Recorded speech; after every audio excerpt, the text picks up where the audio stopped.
Good evening. We're here with Jessie Read and Ayiana Porter, two artists who are part of the show that's present going on at the gallery space as part of the Phenomenal Women Show.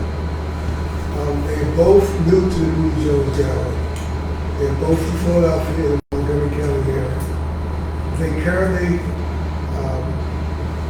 opened with the show back on Mother's Day. They're here to share their background as well as their artistic upbringing that led to their artistic development. That's a lot. I just said there, but you know what I mean. So we're going to have what I call a collaborative discussion with both of you, and then we'll show some of the works about this.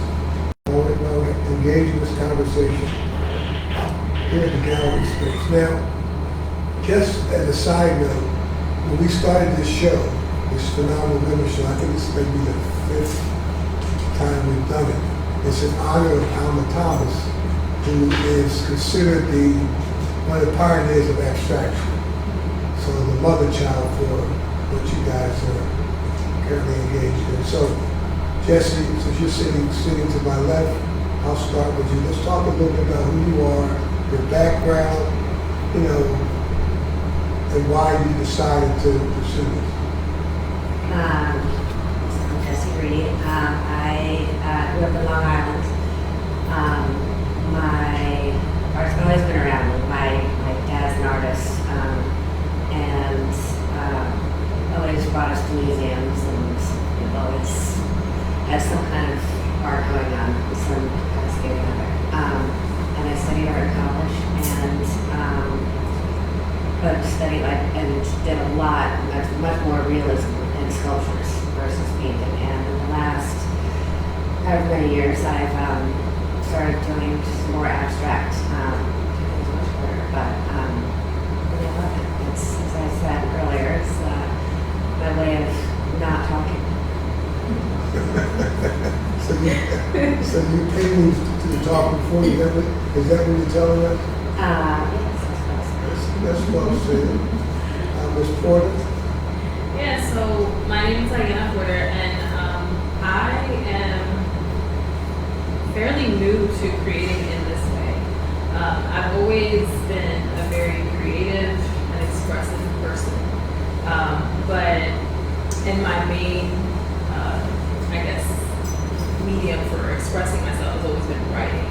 Last year, maybe sometime around August, I was going through a lot of just personal hardships and just a really dark place. I was in a really dark place in my life, and at that point, I felt the need to explore a new way to express, because I would write and I would journal, and I still felt like I had a weight on my chest, and I wanted to alleviate that. So I started painting, and painting was so cathartic. It really provided a means for me to lighten that load that was sitting heavy on my chest. And I kind of fell in love with it. I started sharing my work, and people responded really well. So I was just like, okay, maybe I can pursue this further, and I really love to do it. And that's how I became this kind of artist. That's interesting. So, the one thing about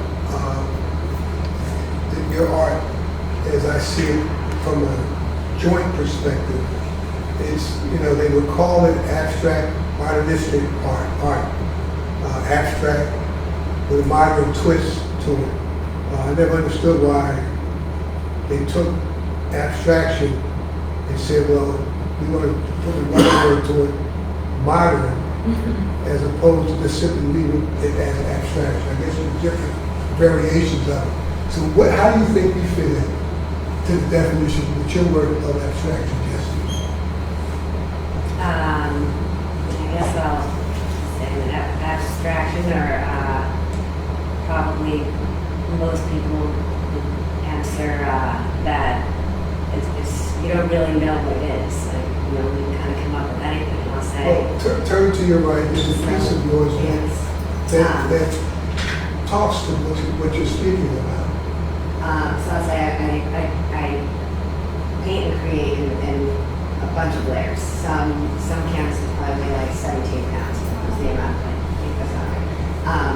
And so there's different stories that kind of go along with everything. I'll start with dark, black and white, usually it can be charcoal or a pen or then I'll find different shapes and then kind of work and just continue to try to create depth. If it works, I guess somebody, whether they love it or they hate it, but if they're standing in front of it, I feel like I've done my job. So in speaking in that way, some people may say, well, if you're doing abstract work, when is a piece?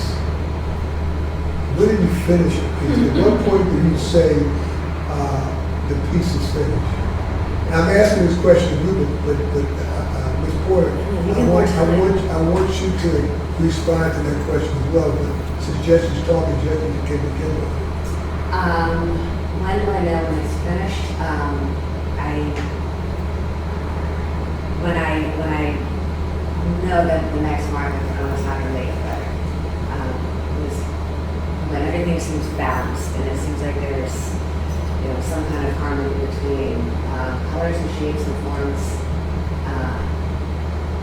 You will find something interesting in every corner.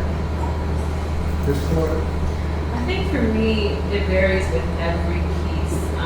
For me, when I create, This piece behind you, the one that has these different views of culture, yeah, and angles, and what I call motion. You got motion going on in the piece. You got some depth. You can see beyond what's on the canvas. You can see into the piece. yeah. So I see all those things. Now, when you did this, at some point you said it was finished. Not until it was finished. But I say that because there was a very intentional, everything that I put on this piece was intentional. This piece is called Growing Up, and it's meant to represent my journey growing up as a teenage mother and really what that meant for me. And I've given birth to 3 children, so if you'll see all of the patterns that are on this piece, there's 3 different, they're on the piece in 3 different spaces, so to represent, all 3 of my children. But with this piece, I was very intentional, and then there's some pieces where if I'm creating from a very emotional space, it's like when I feel like all of that emotion has left me, then I'm like, okay, I'm done. So it really varies from piece to piece. Sometimes I have a very clear idea of what I want to put on the canvas, and then other times it's really just an internal processing of what I'm experiencing. So to the both of you, when you start out painting, I know you're both acrylics, oils, what is it? I'm acrylic paints and a lot of dry media, so charcoal, pencil, and pastels. And you? Also, I would say 95% of what I do is acrylic. So have you tried other mediums like oils? I've not tried oils yet. I did use house paint for a many murals that I did, and then I do some work with collaging, so paper and things like that, but most of the time I'm dealing with acrylic. So let's say you're going to start a piece. Okay, so you got a canvas in front of you. Imagine that canvas, the wall is white, and you're going to put something on that canvas. Now, mind you, what time, both are mothers, both have young children. Well, when I say but you got something that preoccupies your time. So when do you find the time to be creative during the course of the day? Some artists wait till everything is quiet, like after 12. That's me. Some people wait, do it first thing in the morning. So what's your bag? I'll do it anytime I have. There's times that, if school is in session, it's like get out of school and then I come back and then I'll game for a little while. And then the dryer goes off and then I have to go that, and then I run back upstairs an hour later. There's times that I wake up really early, so I will get really early, and then if I can't sleep, I'll be up at 2 in the morning. I'll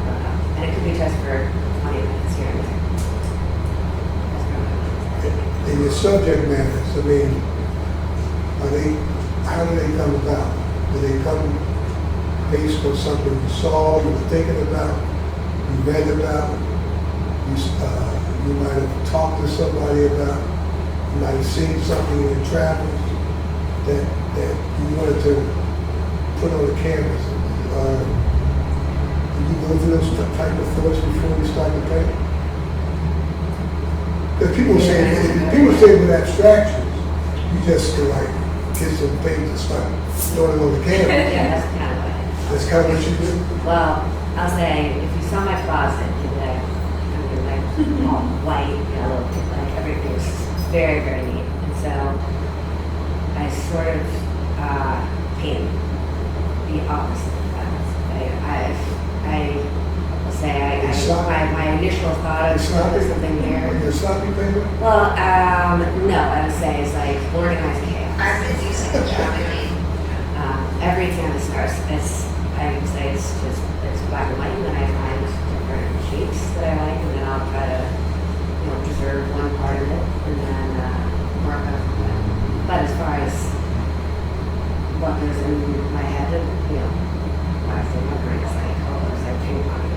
So it could be a scene from a movie, it could be, what happened during the day, it could be something I'm frustrated about, and trying to solve all sorts of situations. Well, if you look at your respective work, you've got a different style.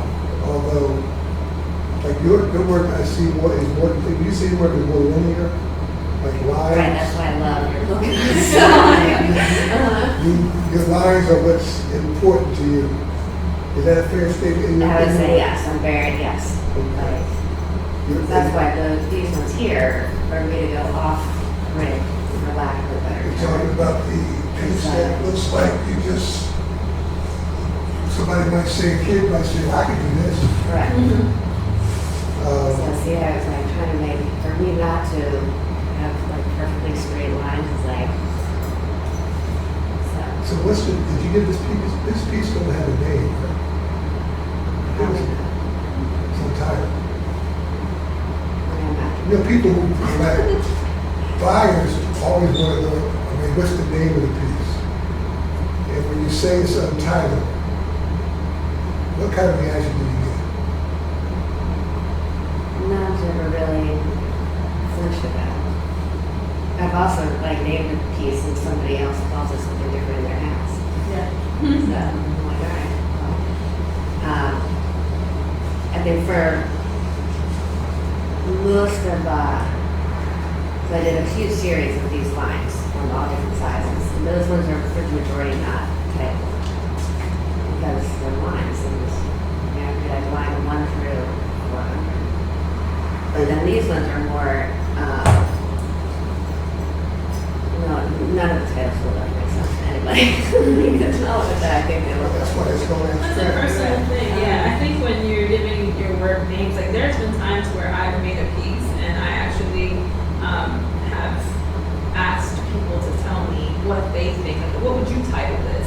And actually, the very first piece that I sold was that situation where I posted it on Facebook and I asked my Facebook, community, what would you title this? And the one person who responded said Inner Sanctum. And that was the feel and the energy of what I had put into it. So I chose that piece and he actually ended up buying it. And it was my first sale and I shipped it out. And that was a really beautiful moment for me because in what I create, I really like for people to, I like the connection that art brings me. And so when I'm creating, I want to create something that connects me to other people.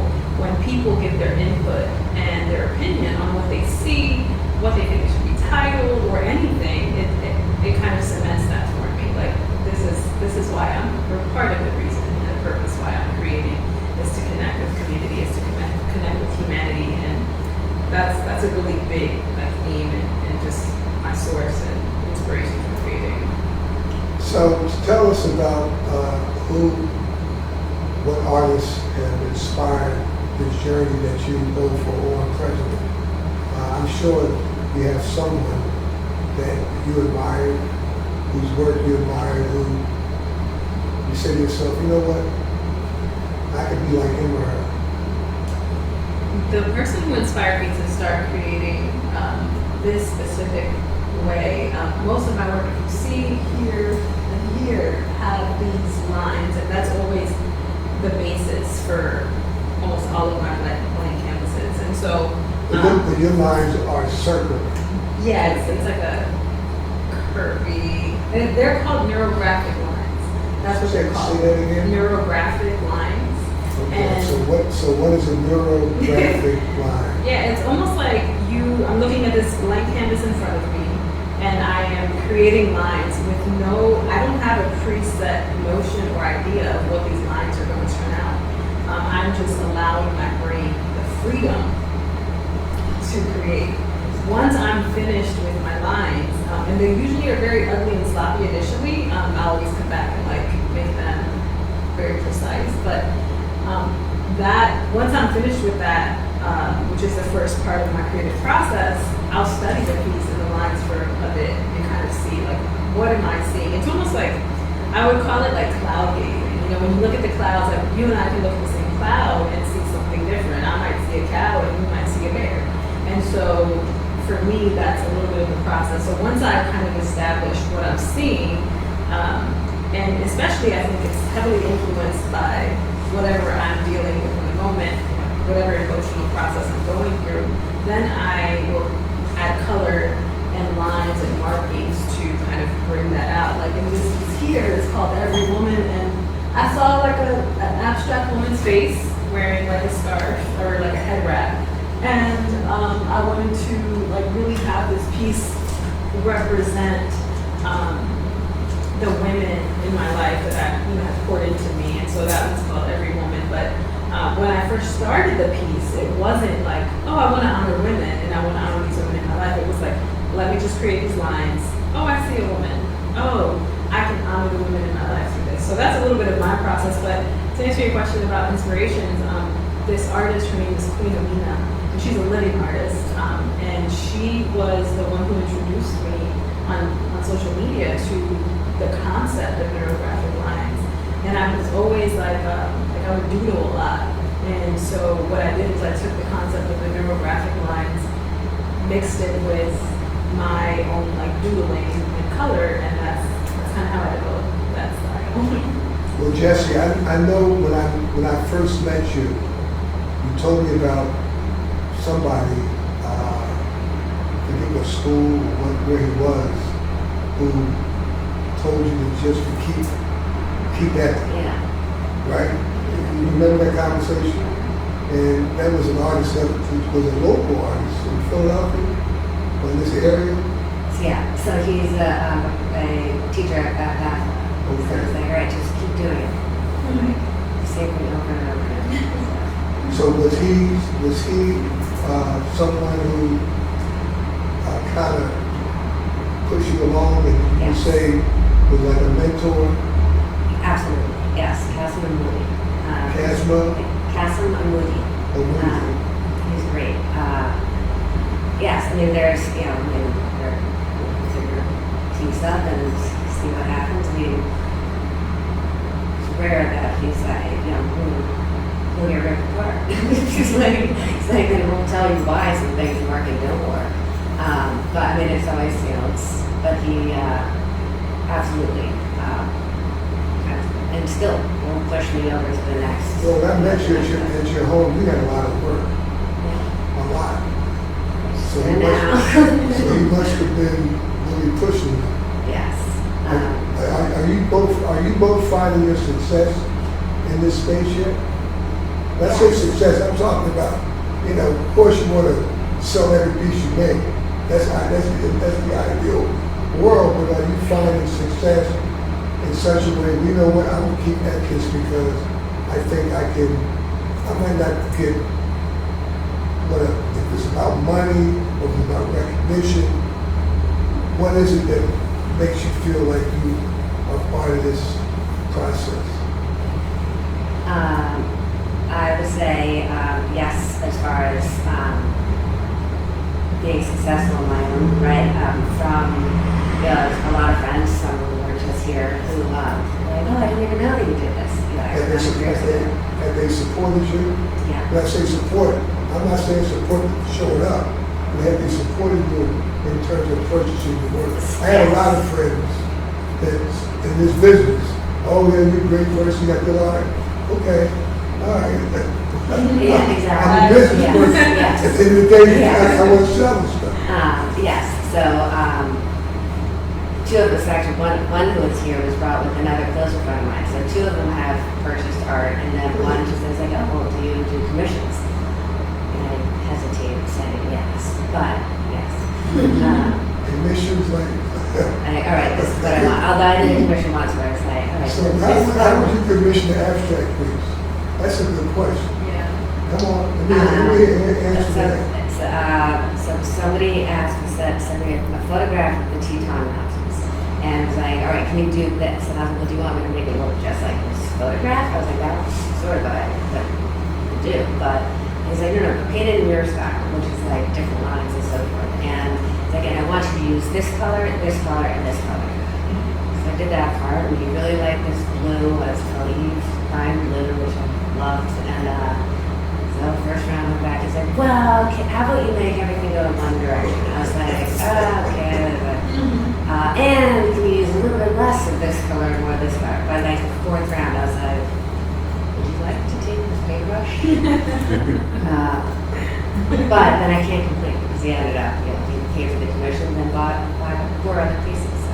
Oh, well, you can't. So then I was like, all right, yes, I'll do it 4 more times. I How about you, Ms. Porter?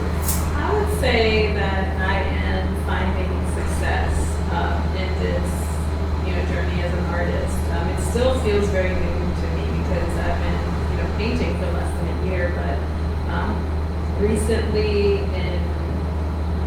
actually last weekend or this past weekend, I was live painting a mural at a festival in the city, and that was an opportunity that came to me. That really showed me, I think, that people see value in what and how I create. And so I would say, yeah, I think success for me is not necessarily selling, a bunch of paintings. Do I want to sell every painting I make? Of course, but for me, just being able to have an outlet for creative expression, I think, is the biggest thing. And to have, to be able to share it with the world and to have people be receptive to it, that means so much to me. In terms of commission and people, supporting me, I would say that support from friends and family has been. I sell at shows. When I do shows, when I'm in galleries, I do sell work. But no one's my friends are not buying my stuff. And what you just give me a piece. I have gifted. I have to give.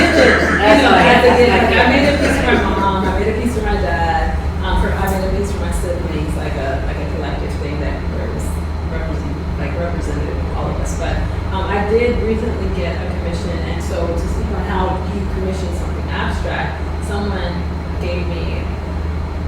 They wanted me to have something that represented the 3 different types of love, like eros and philos and agape. And so it was just, figuring out the color palette, and I'm currently working on that now. So, I think it's just, people sometimes have a color palette that they want to go with, or they just want an idea represented, and you can do that in abstract ways. Let me ask you this question. You mentioned murals. There's a lot of mural work being done in the city. Yeah. Do you think abstracts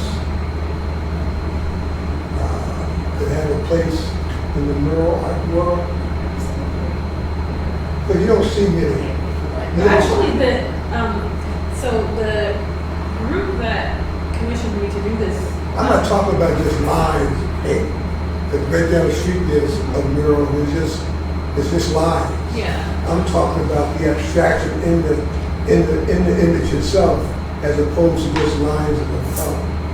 I think so. There's actually a lot of murals in the city that are like that. They're not concise, and you're not seeing something realistic like this. It is abstract. Perfect. Yeah. And so the concept for me, when I had to send them a sketch, and I said, listen, I don't do sketches because everything that comes out is, in the moment. Like when I first started of that piece, it's a flow, it's a process. And so I can't recreate these lines.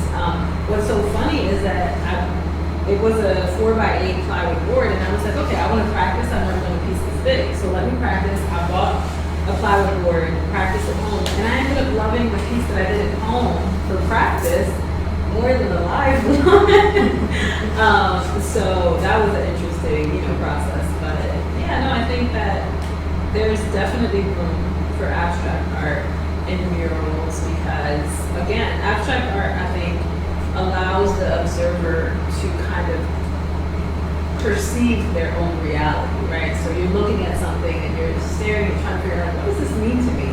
Jessie might have been intending to create something when she made this, and then I can stand in front of it and look at it and get a different interpretation of it based on where I am mentally and emotionally. And so I think that's the beauty of abstract art as opposed to a vase with flowers. You're looking at it, it's a vase with flowers. It's beautiful, but it is what it is. With abstract work, I think it leaves so much room for there to be more. So what you're saying is you want the images are somewhat distorted, but they have a purpose. Yeah. And I haven't really seen much abstract work that one would say is kind of dark, moody. Would you agree? Because it seems that the colors that are in most abstract works are more upbeat colors, right?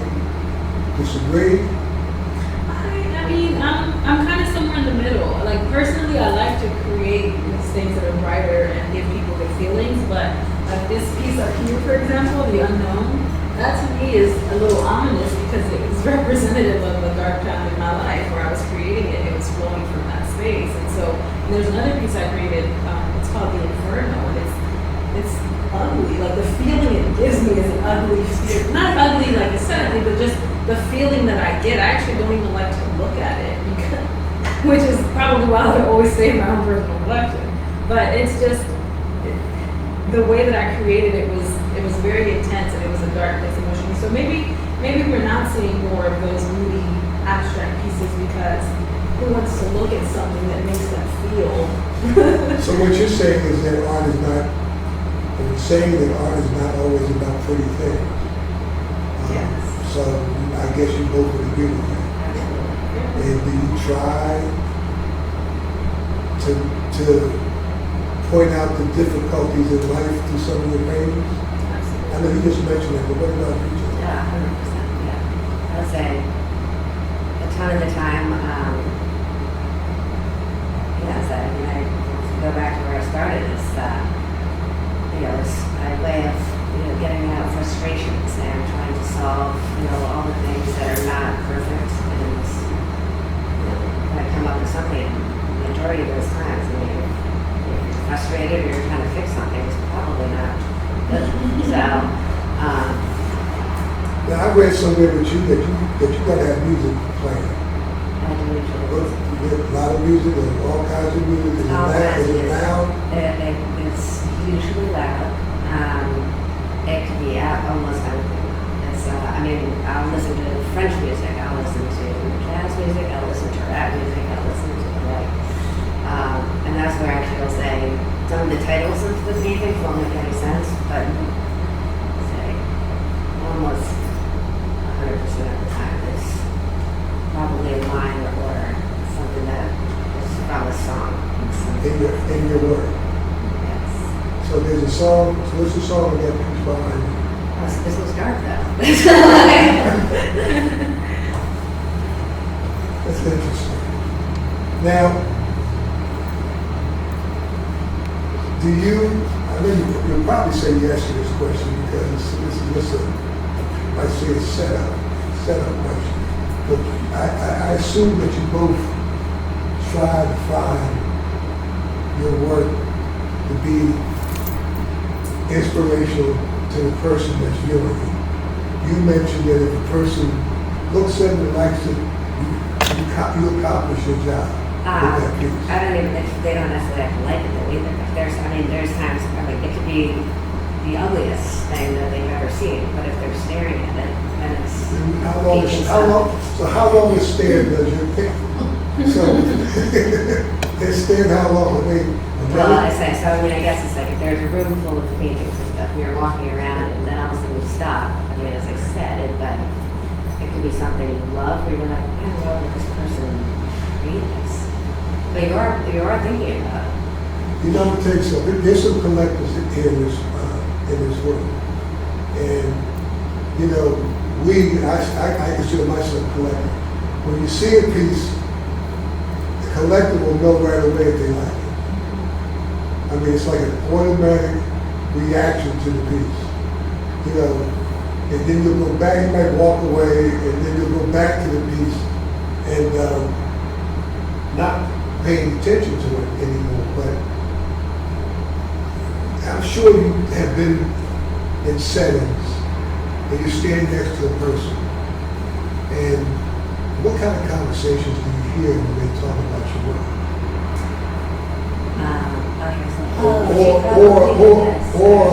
Or when they say to you, tell me, what are you trying to accomplish in that piece? How do you, without, you know, as a gallery, we have to explain. People will say, well, tell me about this piece. My reaction is, I didn't pay it. I should probably say that because I'm trying to sell it. But that's my subconscious reaction. So I say go talk to the artist. My wife will say to me, well, you need to explain the pieces, and sometimes you just can't. I'm gonna go like these. A lot of them I can, but I'll hear a lot of people saying, "Oh, I see your face that you did in here," or this. And I'm like, "Congratulations, because I had no intention with that," which is fine. As we said, it's like you can be looking at the same exact painting and see a bear or a cat, and that's fine. I think that's part of what I like hearing. Is everyone can make up their own story that goes along with it. So But don't ask me this. going back to the collector question, what do you want to collect it to? Look, I want you to collect the A to buy my piece because I know you're a collector and this piece belongs in your collection. So how would you sell that to a potential collector that's looking at your work? For me, I think it has to be something like, there has to be something that connects the story in the piece, whether it's the story that I intended to be told through the piece, or the story that the collector is seeing in the piece. There has to be a connection. So I remember one of the first pieces that, not first pieces, but one of the first pieces that I sold in a gallery. I had a conversation with the collector. First of all, I didn't even know he was a collector. I was just standing in front of my work, and he was like, "Oh, you're the artist. Tell me a little bit about this piece." So I started telling him, and through the subject matter of what I intended to make in that piece, he resonated. We had a great conversation, and then I ended up, someone else came up and started asking me about a piece I had decided. I'm talking to them. Next thing I know, the gallery owner comes and puts the little red sticker, and he turns the corner and I'll never forget this moment. It was so special to me. Like, he just looks at me and kind of like does like this, like a little bow of his head. And it was just such a connecting moment because that piece, it meant the same thing to us, right? To the collector as well as to me as the creator of it. So for me, it's that, like, there has to be a connection. And if you don't connect with my piece, I'm not gonna be upset about it because I know that what I create and how I create is not for everybody. And so I'm just looking for that person that does connect with it. And that's kind of how I approach it. Same. Same for you? That's good. So you can, do you both think you can size up the person standing next to you that's talking to you about if he or she is a collector or some novice, first time buyer? I mean, I'm sure you both have encountered that scenario. First time buyer, but not first time buyer, potential collector, interested in the work, and I'm trying to get this person to see the value in purchasing a piece of my work. So have you had that type of encounter? I have not. I was going to say, I don't know that I I easily identify a collector, and I don't want to force the value of my piece onto any person. Again, if you see the value in it, I appreciate it, and I'm grateful for that. But I'm not forcing the value of it on it. Like, I know that my work and what I create has value, and so there's no need for, like, I don't feel the need for that validation. Of course, when you get it, it's a wonderful feeling, and you make money. That's, you know, that's always a good thing. But I don't feel the need to force the value of something on anyone. If you see it, great. So I guess it's a fair statement that you seem to be both of you are confident. Confident in terms of your approach to your work and how you go about doing your artistic pieces. Do you feel that you got your feet under you? You know what I mean? Do you feel like you can say to the folks that's in this audience and the people that's watching this, that look, I know I'm a good artist. I'm confident in what I do. I got a style that is unique to me. I'm not saying my style is different. It's unique to me. It might not be unique to you, but you may have seen something that you believe is similar. But do you feel that you've gotten to that point where you can have the confidence of an artist and say, you know what, I can do myself good with this? Yes.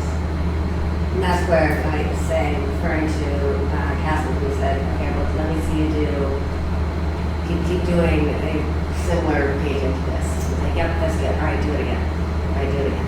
So it's like, I know how to paint that way. You know, now I just you were saying, it's like, some people like it, some people won't like it, and that's okay.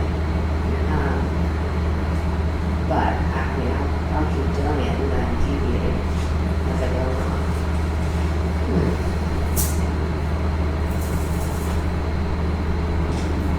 So, there are people in the audience that may have some questions. I want to kind of jump around for a minute, just to see if there are questions. If not, I'll go back to talking to you. Does anybody have a question? I have a comment. And looking at Jessie's piece, one of the things that attracts me to it is it has the feeling that You're talking a piece of the well. the layering that she used, is there something underneath the top surface that you can see if you concentrate hard enough? It has that type of feel to it. And that's what's interesting to me about that particular piece. I don't know if that's what you intended, but that's Yes, that's exactly what Well, from what I understand, there's some building that's going on in this piece. Yes. I think that's what you're addressing. well, there's a building. No, there's a building process. Oh, layering. Layering. Yeah. I use the word building. That's what she mentioned earlier. She's building onto the piece. You know, I was trying to figure out the piece. I feel like I could give a meaning to it, but when I thought I had one, I changed my mind because at the top, right hand corner of the piece, it'll be to my left, it looks like a bridge. You know, I see a bridge, and you know, there seems to be some kind of road in that image somewhere behind it. That's what I see. Because underneath it, I see what I believe to be lanes. And it looks like there's a building in there. That's so. I see all that underneath what you're Well, that's talking the about. attraction. It's more than just the obvious. Correct. So you can be engaged in the conversation. Let me ask you this question, Jesse. Would you agree with this statement that art people who understand art can talk about that piece for more than 15, 20 minutes in terms of what they see in that piece? And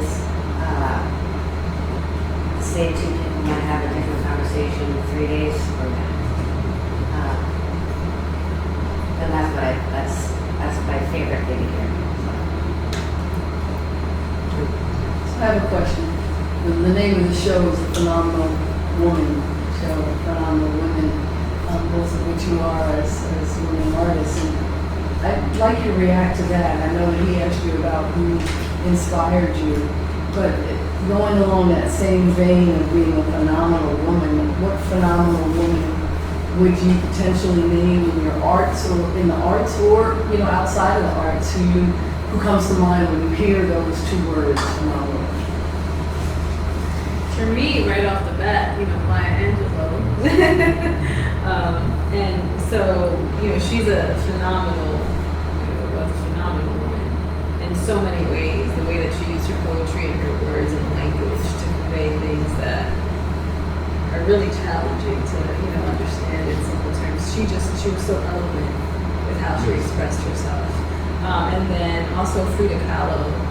One of the things that I really, really love about Frida is that it seems to me like she had this almost like desperation to create, even when she was sick and she couldn't use her hands. This woman was painting with a brush in her mouth, laying in bed, sick, invalid, like she was not able to walk, but she was still painting. And that's just so inspiring to me, and I can deeply resonate with that necessity to create. So those are like off the top the two women that come to my mind. I would say specific to art, the women around the 59th Street women and stuff, Frankenthaler and Joni Mitchell and all those women who, you know, they got themselves a shared loft in Manhattan when it was all about, you know, men doing this. They had huge paintings, they had small paintings, they were smoking cigarettes and drinking drinks and making beautiful things that everyone's like, oh, you're a woman, you can do that. And say, yeah, exactly. They never really were recognized like their Not male until- counterparts at yeah. that time, the Jackson Pollocks and the Right, the but Lee Coolies. Krasser is married to Pollock, which he's probably paid a half. But, yes, I do hear that so often. Even with Rodin, his Camille Claudel was an apprentice of his, and she did a lot of his work, but you men.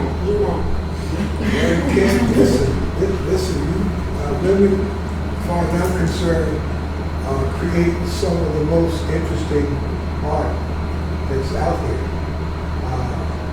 Women are, in my opinion, the most, it seems to me, the most buyers of art. And that, men don't buy like I think they should. You guys are the pioneers, and you all are being supported by other women who are purchasing the works. It's a great thing to be a part of, and I think there's a lot of, you know, the art world is saying, you know, we got to recognize the contribution of female artists to the art world, because, you know, men for the most part have been given the better entree. The other thing that you got to see in terms of how this measures out is how the pieces are judged financially down the road with male artists. That's interesting. I'm paying attention to watch those auctions at Sotheby's. You know, most artists sell for record numbers of art produced by men. And something seems off to that. And but we're getting there. Slowly but surely. Slowly but You are surely. helping us get there. I mean, I think there's a lot of gender bias in contemporary art. Can you tell me if there is a female counterpart to a Jeff Koons in terms of stature, recognition? I'm sure there are female artists who are just as good as he is. I'm sure. I have a question as well.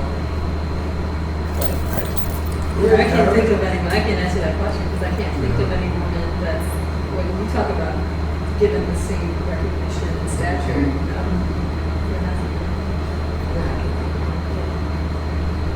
You're thinking, who are you thinking about? I'm trying to come up with it, but, somebody who has that recognition, I can't come up with anyone. I mean, there's the ones that we know, but They say that you have to be gay first before that's you what I was just gonna say. But is that, right. before you get name recognition. I never understood that.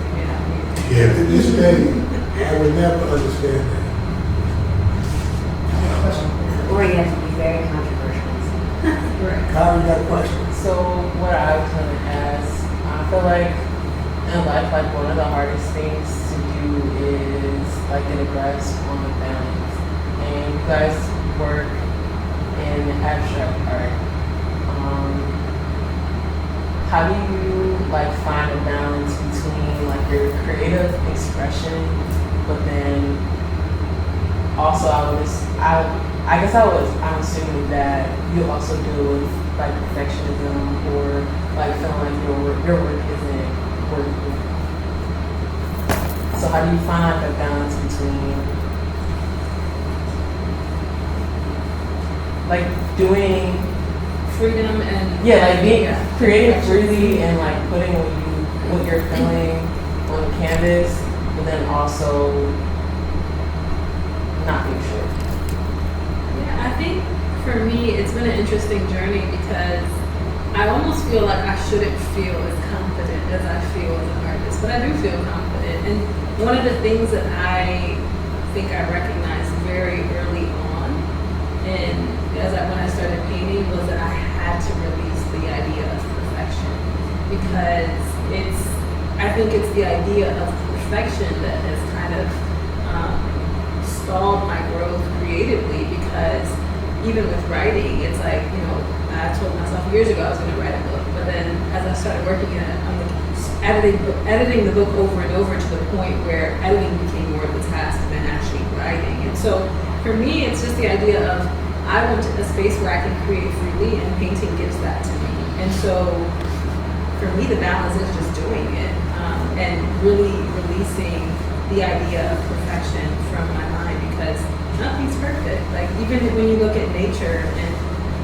nature, there's, I don't want to say defects, but there's just what's the right word? There's just differences in how you might look at a flower and see that it has, I don't know, like think about like 4-leaf clover, and I'm trying to find a good example. I can't think of any, but everything in nature is slightly different. And if you took a leaf from the same tree and put them like right on top of each other, there would just be slight differences, and they're not perfect. Nothing's perfect. So embracing that for me has been a big deal. Like I feel like in releasing the idea of perfection, I've gained a sense of freedom in creating. I'm kind of a mix. I said I started painting and I'm left-handed now, started with my right hand a lot of times. And then, with free flowing and just not really thinking about where anything goes. And then as I, continue to layer on things, then there's that, balance of trying to figure out, what colors are here. Or, and I'll also say, I usually will come up with something and then I'll try to do the exact opposite of what's in my head. Because then I'll go back to trying to make the perfect square. I'm never going to do that. So, and take chances.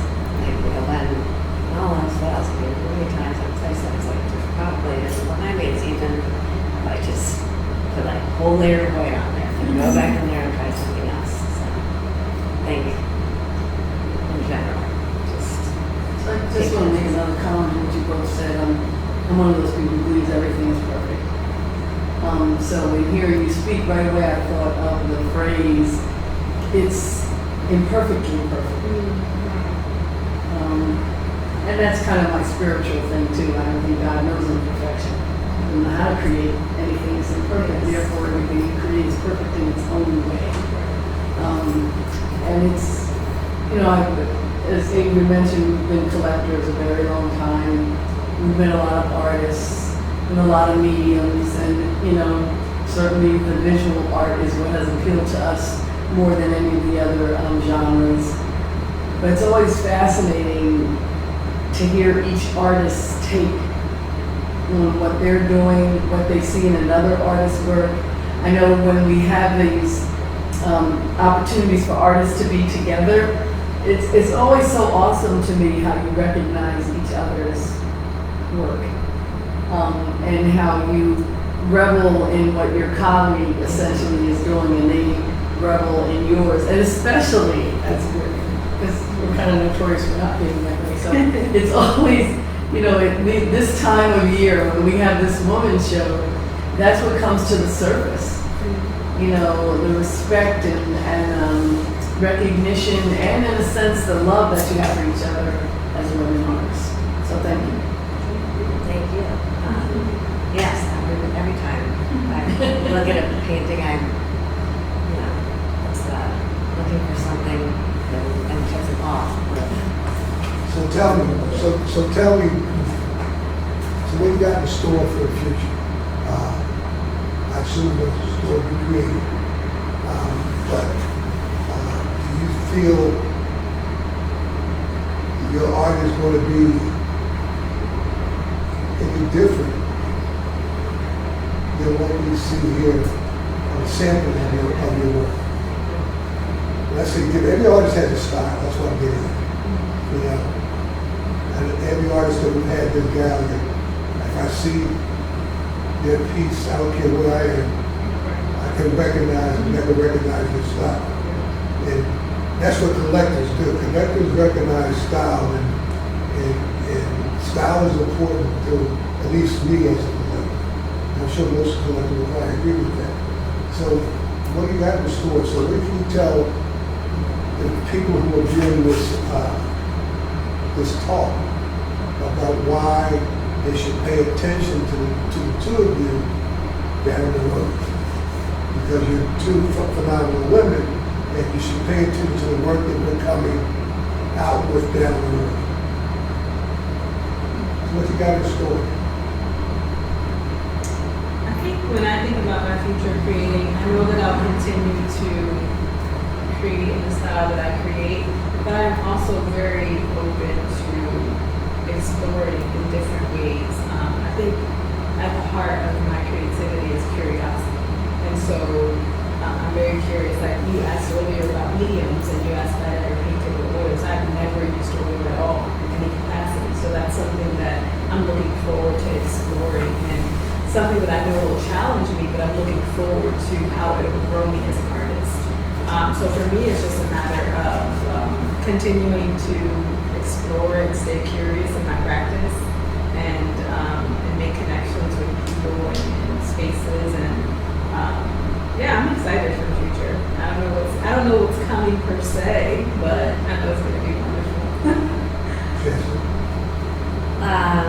Take chances. Yes. I mean, I don't think I'll deviate too much, but you know, try little things here and there. You know, change could be as simple as colors, or as you say, oils. Although I don't have the patience for oils. Why not? Because I have too many layers, and all of them mixed together. You Yes. try that, mix them all together, see what happens. Yeah. Sure, that's one. And that's the best for my like anal retentive side. And I was like, oh. And there's someone who's probably got millions of dollars on the thing and did that same concept as too. Yeah. Acrylics and the rolls of it, all together. I try to mix all sorts of things. I put watercolors in there, put wash in there, so try it out. So, I mean, I guess for life in general, take some chances and keep trying. You know, the other thing I would say, and there's an artist who I met at the show up in Chestnut Hill, and I saw her work, and she brought some work here, and we had some work here at the gallery, And then one of the things I told her was, I thought, this is me. I said, you know, do you take instruction from a person who's not an artist? Like I'm a collector. This is collector talk. What do you mean by that? I said, well, do you take instruction? Meaning that if I thought that maybe you added more color to what you're doing, I think that would make a difference in your work. I wasn't telling her how to pay. I mean, what I'm getting at, do you take instruction from a person who might be viewing your work? Say, you know what, he or she got to go through it. I would always try it, I guess. But then it's stuck in my mind, and then I think too much, so I can't think. Okay. The reason why I brought it up is because Are you trying to my color in my legs? I know. I saw, so she posted some of her newer work, and yet she had more color. Yeah, no, And I sent her an email. I said, you know, I'm glad you decided to use color. And she said to me, I remember our conversation.